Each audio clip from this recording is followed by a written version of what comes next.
अस्सलाम वालेकुम। मेरा नाम डॉक्टर ज़ीशान। मैं आज को एक ऐसा ड्रॉप के बारे में बताऊंगा जो आपको बहुत ज़्यादा बेनिफिट मिलेगा और रिजल्ट मिलेगा। बेसिकल वो स्लीपिंग के लिए है, ठीक है। अगर उसकी हाई डोज दे दें तो बंदा बेहोश भी हो सकते हैं साइड इफेक्ट के ज़रिए। तो मसलन बहुत ज़्यादा अच्छा रिजल्ट है। आपकी पूरी उसकी रूटीन आपको बताऊँगा जो आपको इजी तरीके से कहीं भी मिल सकता है।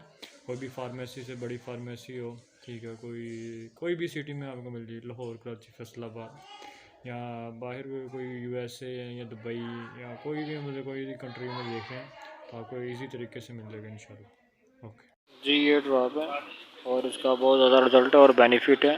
अगर आप इसकी कम डोज देंगे तो स्लीपिंग में यूज़ आएगी। अगर आप ज़्यादा डोज दे देंगे तो इसका साइड इफेक्ट होने के साथ बंदा बेहोश हो सकता है। अगर इसके दरमियानी डोज देंगे आप सेक्स करने में आपको बहुत ज़्यादा बेनिफिट मिलेगा और रिजल्ट मिलेगा। अगर आपका वीडियो अच्छी लगे लाइक करें, सब्सक्राइब करें, शेयर करें। अगली वीडियो में इससे अच्छी कोई चीज़ लेकर आओ, आपको बहुत ज़्यादा बेनिफिट मिले, रिजल्ट मिले।